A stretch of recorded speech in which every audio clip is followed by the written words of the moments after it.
We live? There we go. Now we're live. Yeah. Hi, Jimmy. Hi. You're coming to me from Texas. I'm in Florida. Hmm. And we're going to talk about something that is a very hot viral topic. Everybody's talking about it. And we have decided behind the scenes that we're going to get really vulnerable today and tell our own journeys in hopes that maybe somebody will be inspired to learn from them and realize that they have the same issues. I don't know if issues is the right word to call it. The same issues, for lack of a better word, that we've Yeah. experienced in our lifetimes with the relationship with food and weight loss and our weight and body composition and so forth. Maybe it'll inspire them.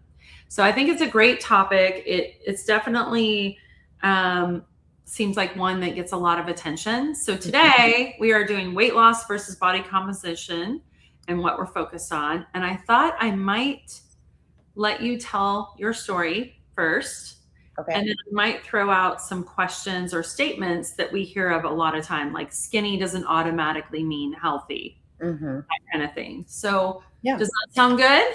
Yeah. That sounds Okay, great. it's just raw, you guys. I'm Amy Lacey. I'm the founder of, well, I was the founder of Cauliflower Foods, and Jimmy helped me build it along with an amazing team. And now we're building Livion, which we have some amazing products. We have soursop gummies with echinacea and elderberry. We have electrolytes that we sold out of like that are coming back.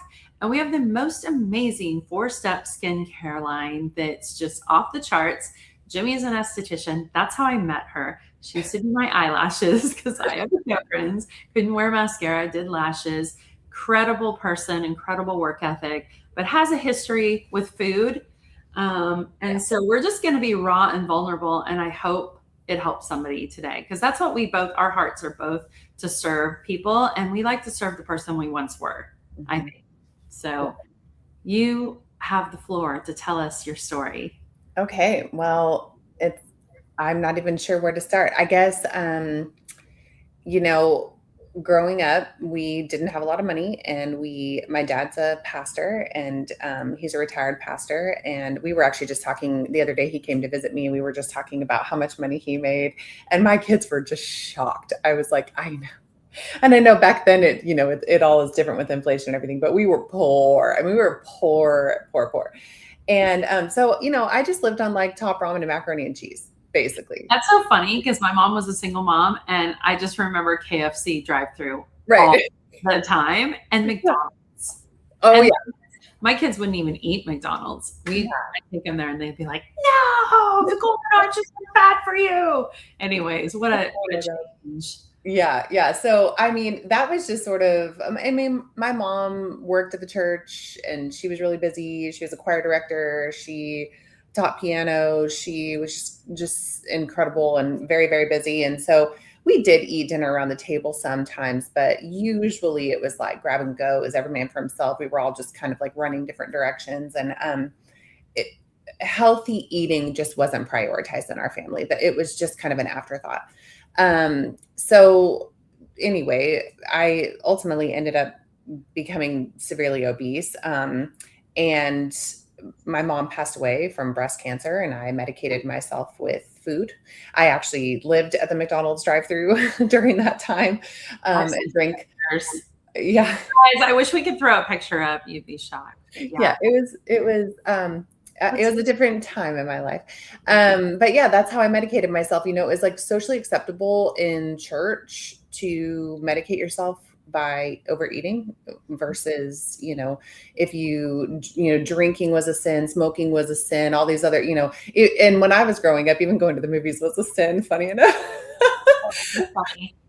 But Isn't it a sin though to not take care of the temple that God gave you? oh, absolutely. And if you ask anybody now in the church, I feel like that conversation has changed a lot. But growing up, it was like a socially acceptable way to sort of manage your feelings. And so I kind of make a joke with my friends about shoving things down my feelings hole.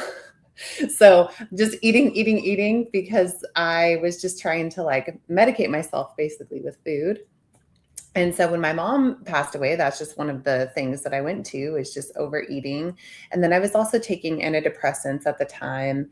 And then of course that messes with you, that can cause either weight loss or weight gain sometimes. And I do want to say one thing though. I said you should see the pictures. You are still so beautiful in those Oh, pictures. thank you. You may have weighed well over 200 pounds, but you were very, very beautiful. Thank you. Thank you. But I didn't know that, I didn't feel beautiful and I felt just terrible. I felt like, kind of worthless. I did become a workaholic at that time as well because it was the one thing that I felt like I could do and do really well. So just, yeah, I have a tendency to do that even still, as Amy knows. But well, no, but I mean, a lot of times, well, I know for myself, when I was binge eating, it was a control issue. yeah, So, absolutely. Yeah, it's a control thing. Absolutely. So go in. Sorry. yeah, so no, it's totally fine. So that was sort of my journey. And then I woke up about a year after my mom passed away, the heaviest I've ever been, the most just miserable, to be honest, that I'd ever been. And I kind of just snapped out of it. I was like, I don't want to be this way. I don't want to follow in her footsteps. I don't want to end up, in her situation. I needed to start taking care of myself. And so I started taking steps to get off of my antidepressant, which of course helps kind of clear the head a little bit. Now I am seriously no judgment for people who need that. Like I want to make sure everybody knows this is a safe space. Like I don't have judgment for anybody on anything that they're dealing with. For me, it just wasn't the right thing. I was using it to dumb down my feelings and just not feel so much because of having lost my mother. And she was my very best friend in the whole world. And so it was devastating. But I started taking steps towards getting off of my antidepressant. And then I started dieting. And I really was never an active child. I sang. I've been singing my whole life, but I've never been a very active person growing up. So it never even occurred to me that I could be strong. Like it just never was even something that came into my mind as like an option. I just was like, I have asthma, I struggle, I just can't, I can't do it. So I started focusing on just trying to lose weight and get skinny because that was the only thing I thought maybe could be an option for me. And it took me quite a few years and I worked really hard and did major calorie deficits and ended up getting very, very thin over the course of years of just being, well, it's like I overate and I binge ate and I medicated myself that way. And that was a control thing. And then I went the complete opposite direction and I stopped eating and I basically created a completely different disordered relationship with food where I didn't eat at all. I did eat, but I mean, I wasn't anorexic. I was like one meal a day. And there's all that research coming out at that time. This was around when Dave Asprey was doing his Bulletproof Coffee and, the 4-hour work week, Tim Ferriss, like everybody's just pushing you to like fast. So I'm over here saying, oh, I'm fasting. I'm doing intermittent fasting. I'm doing OMAD, which is one meal a day. But I was like completely nutrient deficient. I was losing my hair. I'm 5'10" and I got down to 130 pounds. I know. I remember that. Which was, I mean, and I think a lot of people, you see that in Hollywood and it's really common, but in real life, it doesn't look good. Like I looked kind of emaciated. Then, yeah. Yeah. Yeah. So yeah, I've gone the pendulum. I've gone from way, to like, over the top this way and then over the top this way. And all of it just has to do with control and just not really having a healthy relationship with food at all. Along the way, I had 2 babies. I became gluten intolerant. I also got I have a corn allergy. So then I started to have food phobias and I have learned in the last few years, they call that orthorexia. So I became afraid of eating almost anything, but definitely it was afraid of eating anything that was bad for me. And so just completely over the top with my relationship with food. It's just been all over the place. And then I guess, recently in the last, probably since 2023, actually August of 2023, my sister-in-law, she said, "Hey, do you want to do a Pilates challenge with me?" And I was like, "Sure. How hard can it be?" Mhm. And I thought I was gonna die because I was not physically active. And I did this Pilates challenge. I remember trying to just take a breath and my ribs hurting so bad just from doing Pilates one time. And I'm just one of those people when something's hard, I push myself into it even harder because I'm like, okay, well, this is stupid. I should be able to breathe, after doing Pilates. So what is wrong with me that I can't do this? So anyway, so I started doing Pilates regularly and then got a lot stronger and focused on getting strong and stopped focusing on being thin. And yeah, so that's kind of my quick Reader's Digest version of where I'm at now, which is I actually do some Pilates still, but I mostly am just weightlifting. I'm mostly doing weights in the garage and just lifting as heavy as I possibly can and squatting as heavy as I possibly can and just building my muscle structure. That's the whole goal. So I've gone from weighing myself twice a day to weighing myself maybe once every other week, just to kind of have it as data, not to beat myself up about it. And then yeah, so that's So my story. speaking of the scale, Hmm. the scale can go down while your health gets worse. And so a lot of times, like when people are doing what you're talking about, where they're eating maybe only one meal a day and they're nutrient deficient. And I mean, if you think about it, we've been talking a lot about the GLP-1s, which definitely decreases your appetite and what you're eating. And we have supplements that can help offset that nutrient deficiency. Hmm. But I know for a while I was obsessed with the scale and I would get on it every morning. And if it didn't go down, I got really discouraged. Yeah. And yet, and I remember I lost like 23 pounds and then I got my blood work done and it was horrific. I'm like, Yeah. how could this possibly be? So just because your scale goes down and there's 1 in 8 Americans are now on a GLP-1. That's crazy numbers to me. Yep. That just shows that people are just that desperate to get this weight off.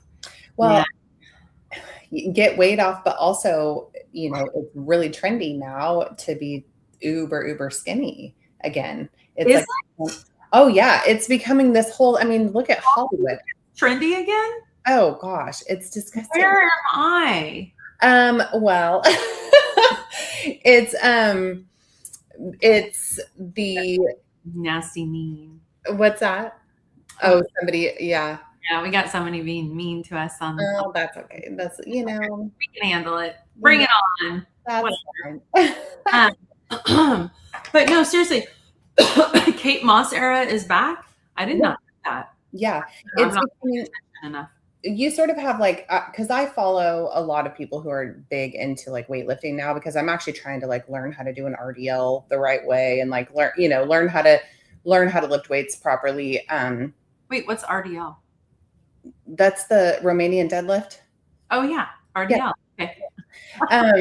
But like it's a glute exercise. I'm trying to learn how to do it right. So I'm like, I watch like all these Instagram people who are showing you here's the proper way to do an RDL and all these different things. And then at the same time, you have a ton of people who are either shaming Hollywood for how skinny or glorifying Hollywood for how skinny everybody is. But everybody's talking about the overdoing it of GLP-1s and how just emaciated a lot of the people in Hollywood are specifically. So I don't know if it's back in terms of, I don't know if mainstream people are all submitting to this, but I know that Hollywood is shrinking. And so there's a backlash of people saying, stop trying to be less, stop trying to shrink, stop trying, or there are people who are like, yeah, let's do this. Let's just get emaciated along with the rest of them. So yeah, not good.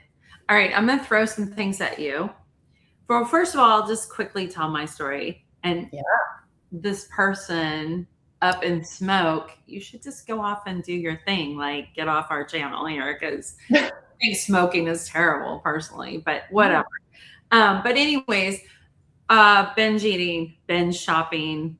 I'm a binger, and I, have that childhood trauma that I've struggled with, and I think it's made me. And I'm not blaming my childhood. I'm 56 years old. I'm accountable for myself, but I'm impulsive. I've really learned how to control that. And there you go. You got rid of it. Good. Yay. Thank you. Yeah. Because we had some really nice people on, and then we get this I know. We had somebody like quoting scripture. nasty online because they come face me to my face. See what I've done and what you've done in life and how you've contributed. And like, go look at yourself in the mirror. I'm so sick of people bashing people. Like, I'm here to bash myself right now and say, yeah, I'm a binge eater, or I was a binge eater and a binge shopper, and I binged, and then I had shame and guilt around it, and then that would make me do it even more. So I was doing a lot of closet eating, and it was really shameful and really hard. So I had to do therapy over that. Yeah. But, I've learned that I can't judge the scale. I can't let that dictate who I am. It's what I feel like in my clothing and what I feel like in the mirror. And I feel pretty good right now, and I have a long ways to go. Like, if I base it on the scale, I have a long ways to go. If I base it on my muscle, which is really what I want to base it on, I have a long ways to go. Because I did my body composition, and I really think that should be your basis, right? Yeah, absolutely. You have one of those Hume scales, don't you? I do. I'm so jealous. I want one. That was, I'm in a pilot program, which I'm not allowed to talk about, but they gave me that scale. That has been really an eye opener. And then I had to get pre-blood work done. And I am really proud to say this. For the first time ever, my inflammation numbers were normal. They're never normal. They're always off the charts. And I know that's our products. I'm not here to like plug our products, but that's the only thing I've done really different. I have lost weight, and I'm on a weight loss journey to get healthier, mainly because I was pre-diabetic, and I do suffer from autoimmune and stuff and connective tissue disorder. And so it really does help me to be in a normal weight range. I'm not trying to be, some super skinny person. Anybody that knows me or has seen me the last 10 years knows that. I have 3 kids. I mostly gained a lot of my weight during pregnancy. And then it was funny because I can remember Grant would be like 6 years old, and I'd be somewhere and be like, oh yeah, I just had a baby. Oh, don't ask me how old he is, because he's like 6 years old. But I felt like a lot of times I would be like, oh yeah, I have baby weight. He's 6 years old. Like, that was a long time ago. Now he's 17. I definitely can't say that. But what's interesting, and I want to get your feedback on this, and I think it's inflammation anyways, but I'm looking at pictures of the cauliflower days. So that's 10 years ago. And I weighed 30 pounds less than I do right now. And I've lost 23 pounds. I still weighed 30 pounds less, and I look huge. And somebody was looking at the pictures with me, and they're like, wow, you were so much heavier then. And I'm like, no, I actually was way lighter then. That is all inflammation. That's all puffiness, stress. We were on the road a lot. We ate a lot of, I ate a lot of, you were always really disciplined, but I wasn't. Or here's what I did, and I'll admit it now. You know how I was always insistent on having my own room, and everybody else was sharing or rented a house together? It's because I would closet eat what I wasn't supposed to. And I'd be so stressed out because we'd be doing a show or something, and I'd be stressing out about the business, and then I would eat a bag of M&Ms, or like sugar closet eater. Yeah. Well, I remember too, there were lots of times where we'd be at like a show, and we wouldn't get back into the hotel until 10 or 11 at night. And then we wouldn't have had dinner. And so then we'd order room service at like midnight. I mean, that's just not good for anybody, And room service with so much sodium. And we would get lettuce burgers and French fries. Yeah. We're being so healthy. We're not eating the bun. We're low carb. I mean, I can never eat the bun. I've never been able to eat the bun. I mean, not in so many years, but yeah, it's so funny because like, it's just the 12 o'clock at night eating. I mean, that's not good for anybody, you know? No, but and you mentioned that you used to always talk about intermittent fasting. I still intermittent fast. I love it. I Me love too it. again. I feel. Yeah, I do too. I feel really good. It's Yeah. not for any other reason. Okay, I'm going to throw. And also, there's a lot of really incredible benefits to intermittent fasting. I just used the term intermittent fasting as an excuse to become basically like, you know, I'm not So eating. for the last 10 years, you have been in innovation with me. You've helped me create some of the most amazing products that have let diabetics eat pizza again, that have people have lost hundreds of pounds eating the pizza crust and even eating soursop. It's very anti-inflammatory. It's great. Inflammation is a killer. We all have inflammation. Mhm. I don't even want to go down that road right now because I get on my high horse about it because so many products are causing inflammation and people are being sick. But I'm going to throw out some, these are hook style viral things that people are talking about that give them viral moments on Instagram. Skinny doesn't automatically mean healthy. I already said that. We already talked about that. Okay. The scale can go down while your health gets worse. We talked about that. What about fat loss and weight loss? They're not the same thing.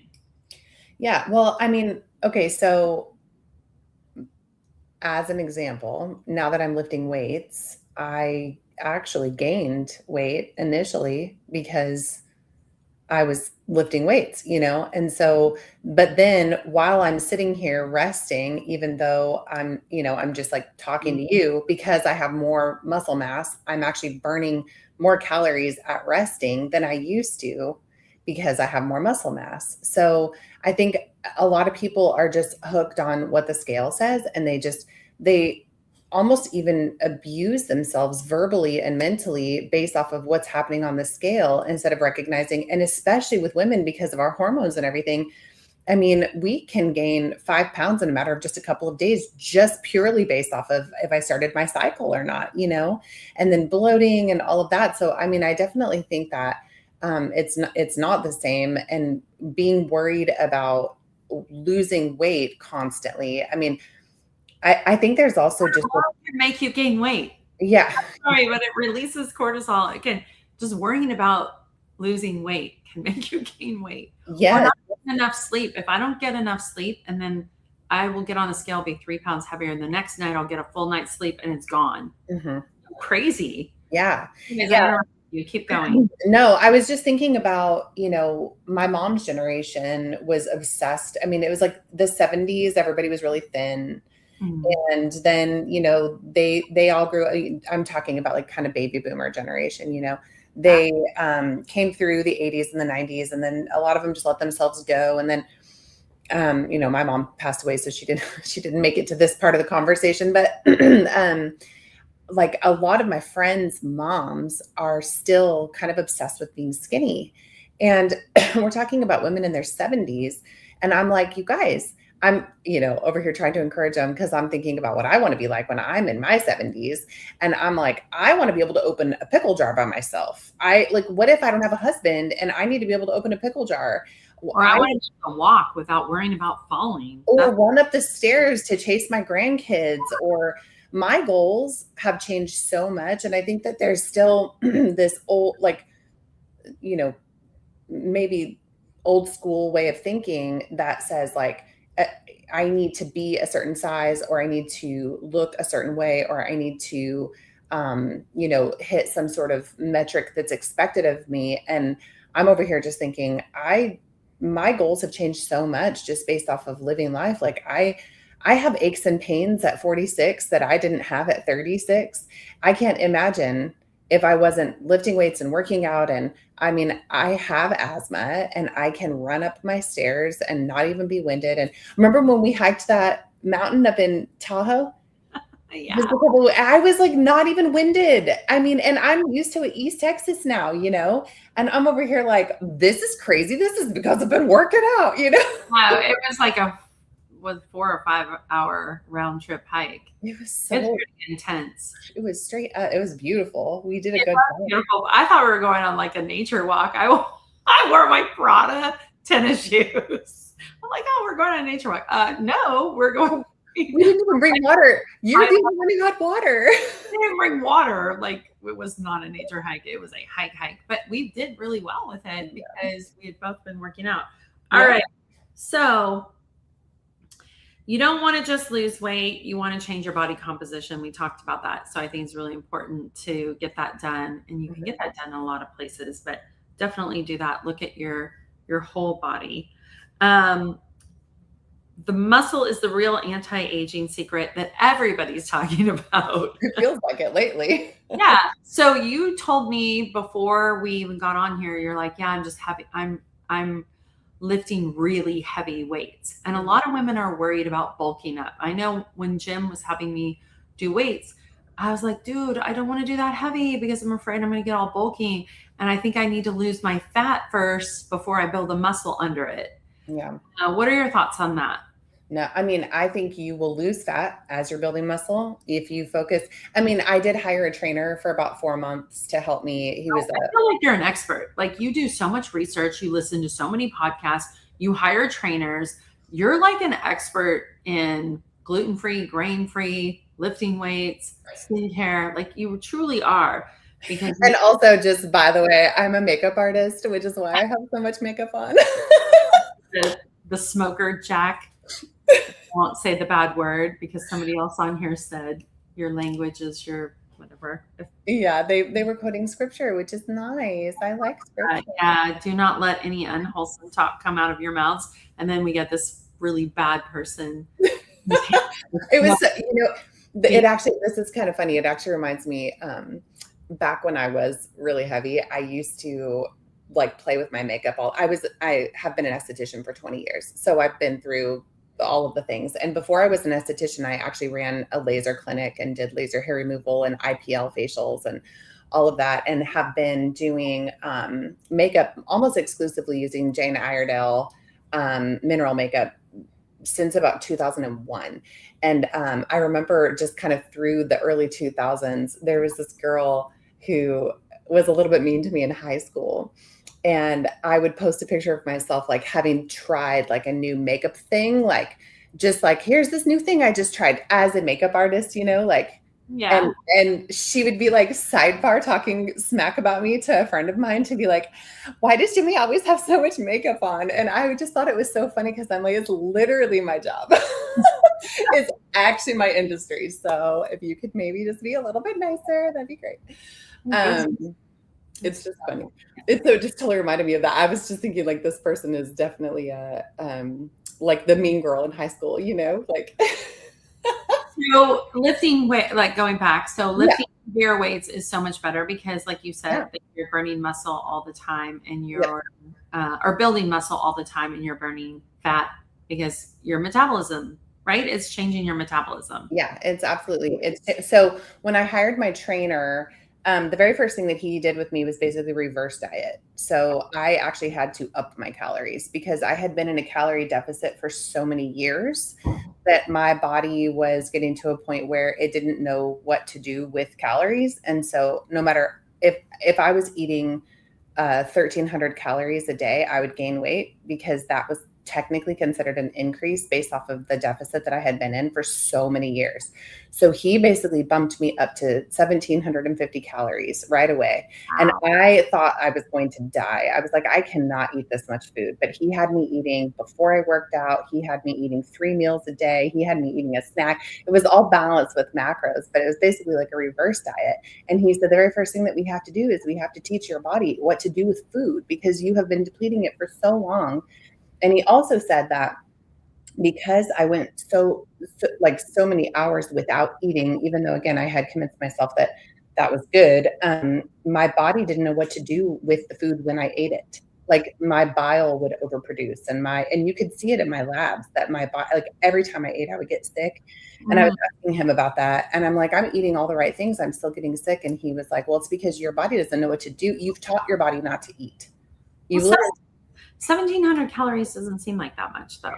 Right. So technically I should have been more like 2,000, 2,200 calories, but because I, for about 10 years, have been living around 1,200 calories a day. Oh, so your body, okay. 1,750 was a big jump for me, right? So he had to teach me how to eat. And then he put me in while he taught me how to eat. So basically he increased my calories while I built strength. So I did all of my weightlifting with a big calorie, almost surplus. It wasn't really a surplus for my size and everything, but it was based off of how I had been living my life. So he put me on a calorie surplus, and then I focused on just getting stronger for about 3 months. And then he put me on a little bit of a deficit, and his version of a deficit was still 1,500 calories, and then the same amount of working out. And so, and again, macros, just the way that they should be, where in this case, it was a little bit less fat, more protein and carb balance, and then a little bit less fat. So that's what I've really been doing. And he said, he taught me that you basically, as you're lifting weights, you really only want to do a calorie deficit like that for about 12 weeks. And then you want to go back to eating the 1750 so that your body doesn't get to a point where you are used to that lower calorie spot. And then you don't know what to, like your body doesn't know what to do. So you kind of have to go back and forth. But I think the idea of trying to get skinny first and then build muscle is backwards. I think you build muscle so that you know your body knows what to do, and then you work on a little bit of a calorie deficit. But it's got to be kind of strategic, and you want to make sure that you're not going so low carb that you don't have any energy, because you still need the carbs for the energy. It's just a total balance, you know? And that's the key, balance. Yeah. Is obsessing over the scale or calories outdated then? I think some people don't look at calories. I still do. Some people just look at macros. You know, I have a friend who doesn't look at the calories at all. She just eats for her macros specifically. I don't know that it's outdated to think about calories. I think if you want to reach a goal, you need to be tracking. I think tracking your food is crucial. Okay. Yeah. Yeah, I think tracking the food is crucial, but are you tracking the calories? You are, because your trainer put you on that increased calorie. Wants to make sure you're eating more. Yeah. Okay, so what about obsessing over pounds is outdated, because a woman can weigh, like we can both weigh, let's say 150 pounds, and you could look way different than me. Let's say we're the same height too, which we're not. You're taller than I am, and I weigh more than you, and you're taller than I am. But we can look, but if you have a woman that's 5'6" or 5'8" and weighs, let's say 5'6", 150 pounds, and another woman that's 5'6", 150 pounds, they could look totally different. Yeah. Yeah. I mean, it really just depends on lifestyle, right? And also genetics. I mean, some people are going to carry that up top. Some people are going to carry it in their booty. I mean, in fact, one of my friends was visiting fairly recently, and she's a little bit shorter than me, and I think she weighs less than me, but we wear the exact same size. And it shocked me because I feel like she looked thinner. I was like, oh, you look so, so thin. And then she put on my same trousers, and I was like, oh, we're the same size. That's weird. I wasn't sure if I was having body dysmorphia or if it's just because our body composition is different. She's a little bit straighter and I'm a little bit more curvy, Okay. I'm looking at all these things that I looked at. Okay. Obviously you would rather look and feel stronger at the same weight than you would losing 20 pounds. Yeah, absolutely. Well, plus if I lost 20 pounds, I don't look good from here. Well, yeah. I've been told I don't look good. Yeah. I need to lose another 20 pounds. But honestly, it's more about just like toning my body and, and I'm going to be super vulnerable right now. I don't like my arms, but they're getting better. Okay. I'm going to be really vulnerable right now. I never do this. I don't like this. But I'm getting muscle. I'm working on it. And I still have this. Yeah. And as I'm getting older, it's getting harder and harder. So I told my daughter, I'm like, don't stop working out ever. Like, right. But also a recommendation for me to take this and not have this, like this. First of all, and this. Why are we trying to be like, well, I just want to be comfortable in my own skin. I know. But also like who's setting that bar for you? Do you know what I mean? Like Is Me. it? Yeah. Okay. So that's good. Then if that's like your goal is that I want it to be this way. I mean, My goal is that I want to powerfully age. I'm 56, so I'm going on the second half towards 60. I know as we get older, it's harder and harder for us to get that crepey skin and keep it strong. And, and I want to, like you said, I want to be in my 70s and 80s. I want to be able to open a pickle jar. I want to walk upstairs without feeling arthritic or worrying about falling. You and I have both been around, like, I took care of my aunt who fell, who ultimately died from falling. Yeah. And she had to have a walker. And then I watched my parents struggle with walking. And whatever we do today is going to impact us in 20 years from now. So, yeah, I don't want to have the super crepey, flabby arms. I Well, want strong. first of all, you can always use our firming cream on your arms. Oh, girl, it is so much better. Can I tell you that it is so? Here we go again. Let me take my clothes off. Yeah. We did a photo shoot last week, and they made me take my jacket off. I'm like, I'm not comfortable with this, and she's like, what? But no, seriously, like the firming cream has helped my legs. I know. My legs. I have been putting it on my arms. And Jeannie's doing inventory right now. She's probably going to say, we're low on the firming cream because I'm like lathering it. And I'm doing like that brush thing too. Yeah. I'm also trying to lift weights. And you can see as I'm doing this that there's that, I've got this. Well, there's also, I mean, for me, I have extra, and I think it's from my body has stretched out. Yeah. Significantly, and then it has shrunk back. So I don't know if this will ever not be there, but I also know that like living life and being the different sizes I've been and all of that makes me who I am. And I'm kind of tired of us constantly apologizing for our arms being a certain way or pointing out our, like, why can't our arms just have a little bit of extra skin on it? Like who's to say that that's not healthy or not good or not? It's perfectly normal. There's lots of people who have been through different things that have stretched out their skin and now it's shrunk back. And I'm not going to go get surgery because of the tiny little skin on my arm, you know? Well, the arm surgery, when I was an Optavia coach, one of the coaches got it, is extremely, Andrea, I don't know if you remember that, extremely painful surgery and a lot of complications. I would never recommend skin removal from your arms. Like lift weights, use our firming cream. It really does make a difference. I'm in shock. Why does it make a difference? Oh my God. Firming cream makes a difference? Well, the peptides are a huge part of it. And so, topical peptides are huge. And then we, essentially we built this product, designed this product to firm and tighten and tone the skin. And it really does work. Soursop, Irish sea moss, fruit stem cells, and then the peptides.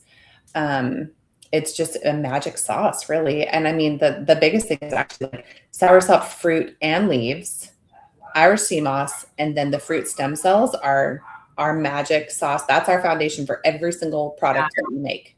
You guys need to get our skincare. You really do, because it's funny. I recently did this. Well, I'm in this pilot study, whatever.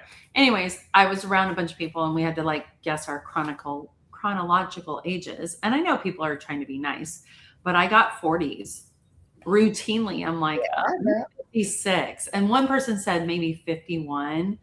And I know it's our skincare. Matter of fact, I had a facial the other day and she's like, what are you using? And I said, Livion 4-Step. I never tell them I'm the owner of it. I just don't feel like dealing with that. The Livion 4-Step, it uses exactly what you said. I'm like, it uses Irish sea moss, it uses soursop, and then we use fruit stem cells. And they're like, ooh, fruit stem cells. I forgot to say peptides.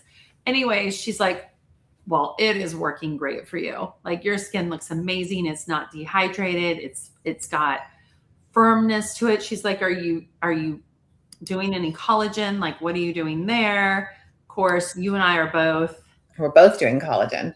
Yeah. We're doing Shaklee's collagen. Shaklee's Modere collagen. Yeah. Modere, Shaklee bought Modere, which I got to meet the owner of Shaklee, who is part of the Burberry family. And he is just really all about studies and patents and like making sure scientifically it's great and it works and that it's clean and not trying to put out a product just to make a buck. He's really all about the science behind it. And he has plenty of money, y'all. He has, I mean, it probably TMI, he sold his house in Miami for like 35 million, but he's part of the Burberry family. He's got tons of money, but he's really passionate about health and wellness and he looks great and his wife looks fantastic.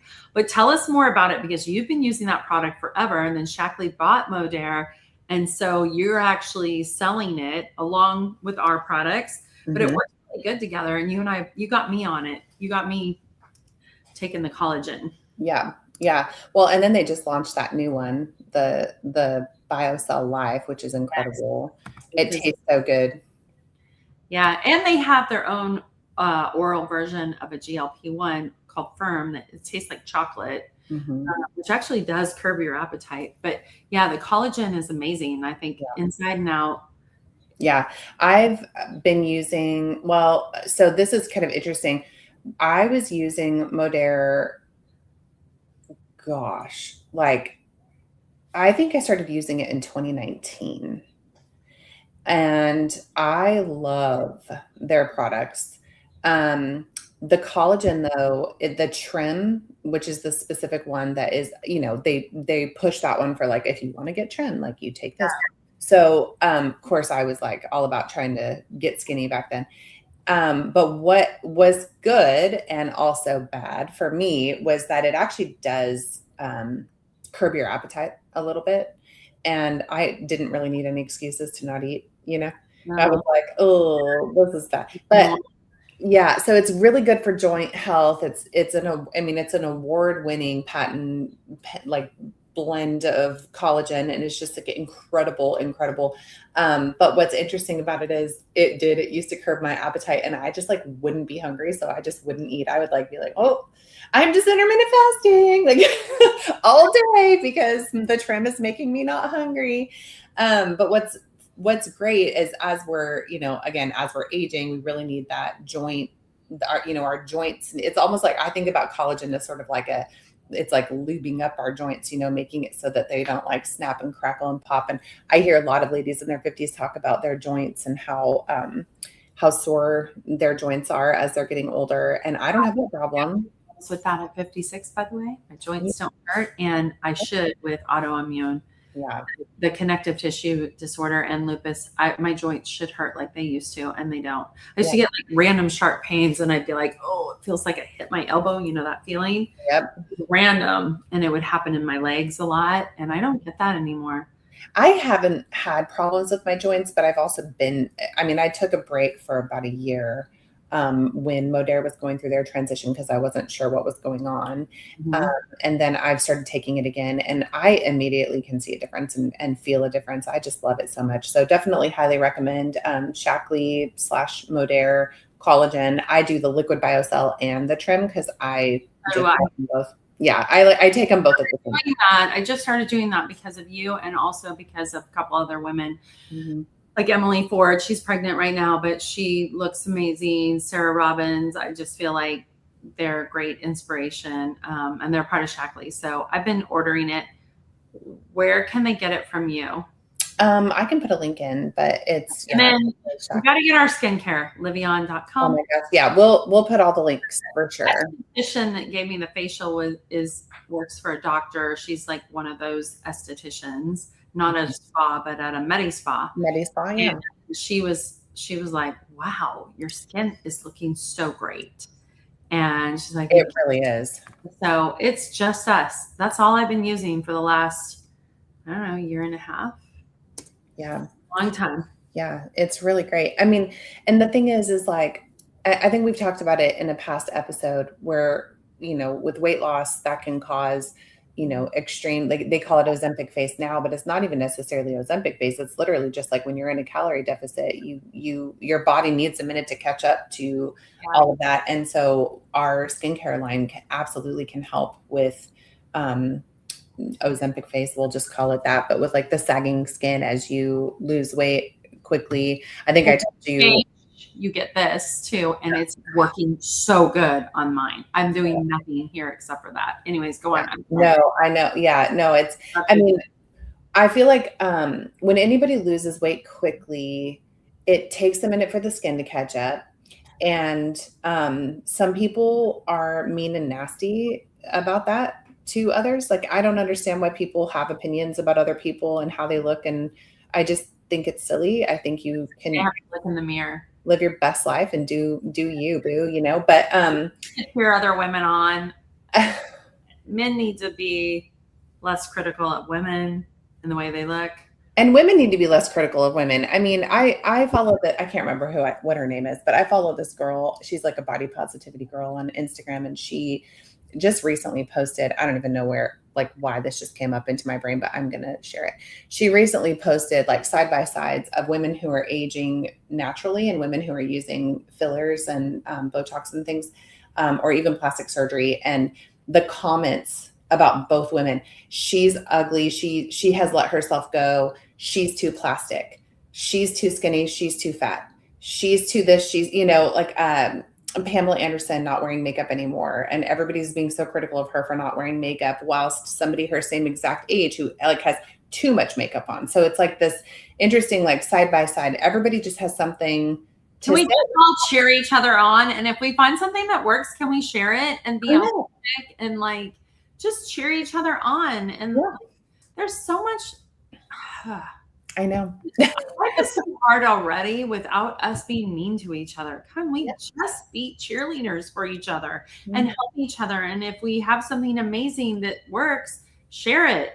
Like, or also cheer, like share and quit being this way. And And also don't be afraid to share that something that's working. I think a lot of people are so afraid of like the multi-level marketing world that they're afraid that, I can't share this thing that's working for me because it's an MLM, or I can't share because they'll think I'm working for an MLM, or there's all these perceptions. And I think word of mouth is the best. I think knowing something has worked for a friend of yours, whether it be a diet protocol or a workout. I mean, I use the Alive app for workout. And I learned about it from one of my best friends.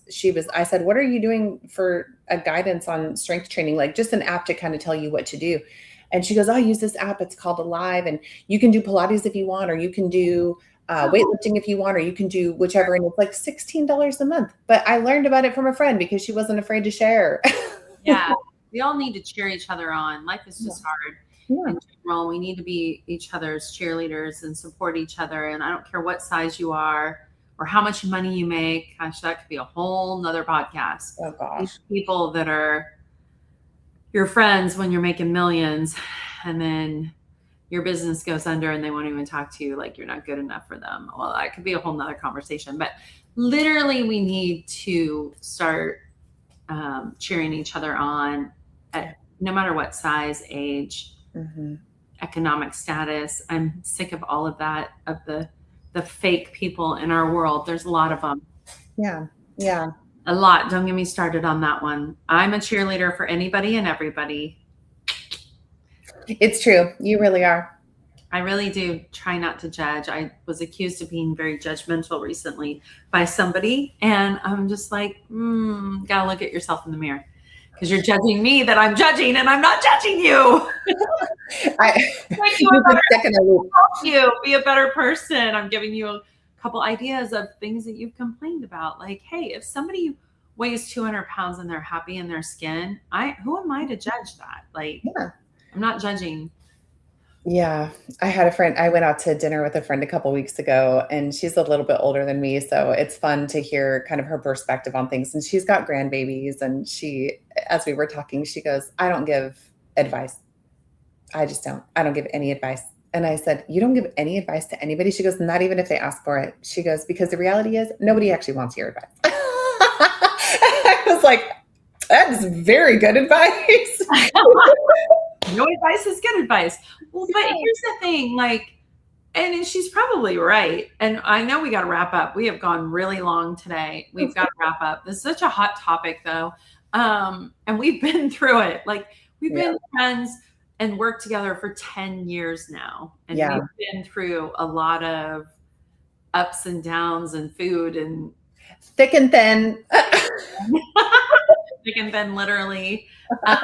But, I really appreciate somebody that's older to give me advice. And I wish the younger generation would appreciate our age, because if I could be where Caroline is, my daughter at 22, and get the advice I want to give her and take it and hold on to it, oh my gosh, where would I be today? I mean, I think I've done pretty well, but I think I would be even so much farther, or maybe have helped so many more people, which is my ultimate goal, and leave a legacy. But sometimes that younger generation doesn't want to listen to you.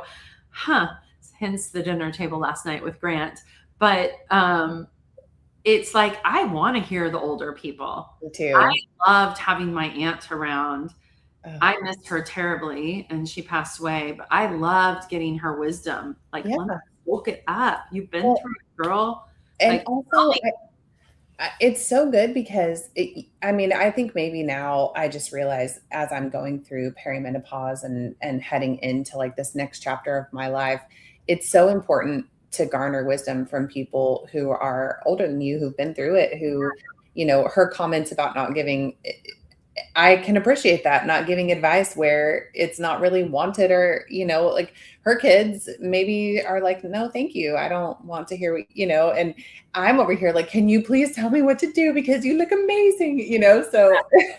And I don't know, I'm happy to give anybody some wisdom on the last year I've been through. By the way, today is 1 year anniversary of the ultimate betrayal that I found. It was today that I found it. I won't go into that.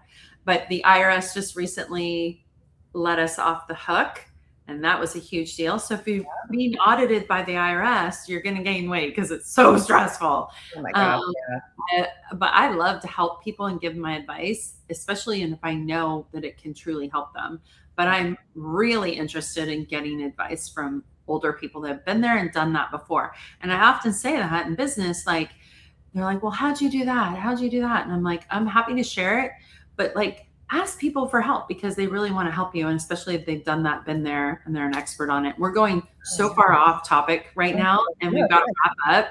But I think getting advice from people, like I love to listen to you about weight training and weight loss and body composition and food, because you're so experienced and you've been through it all, and you research. You're not just somebody that like just talks out of talking.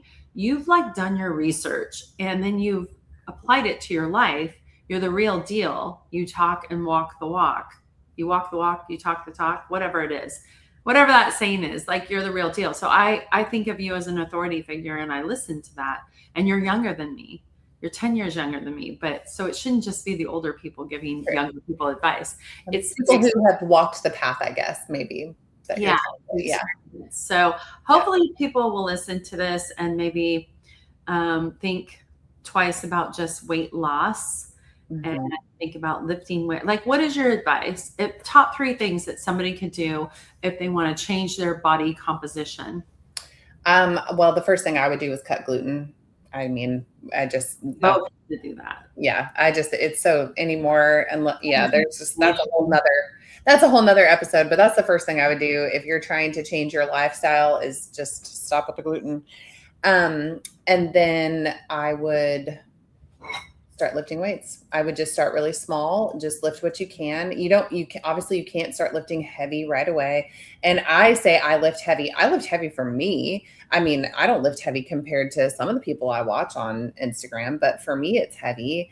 And I really just, progressive overload. And, if you want to change your body composition, I would really recommend hiring a trainer and having somebody help you and show you how to do it right, because you can do it wrong and you can hurt yourself. And I have hypermobility, so I have to be very careful not to throw my back out. As you know, that happens to me just lifting my 2-year-old onto a toilet in the middle of a gas station, and and then I end up in the hospital because of it. So I have to be very careful. So I would just recommend, first things first, just clean up your diet, whether that be gluten or Honestly, just anything that you probably just know already inherently that you need to clean up. But I would definitely start lifting weights and hire somebody to help you, even just, or, get an app, or get something to help you get, on the weightlifting track. I definitely think that's the way to go personally.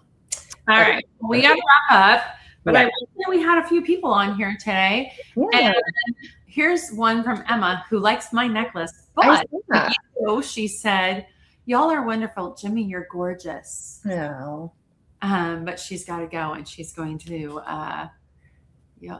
And do y'all take prayers? Absolutely. Yes, we do. I was going to say, Emma, we do take prayers. Send us what you have. We will be praying for you.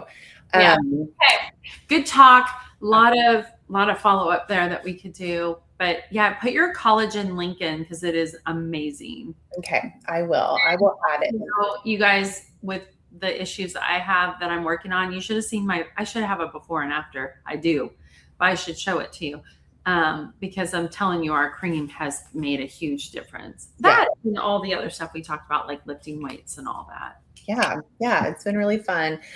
We will be back in a couple of weeks. We're doing this every other Wednesday at 2:00 Eastern. So if you want to hang out with us again, that's where we'll be. Yeah, and I think we haven't decided what the next topic will be in 2 weeks, but I think it's going to be something juicy. I don't know. I think we should talk about sex. Oh, jeez. I feel like talking about sex lately. Okay. Okay, we'll talk offline and figure out if that's what we're going to talk about. All right. Sounds good. Okay. We will see you all next time. All right. Bye.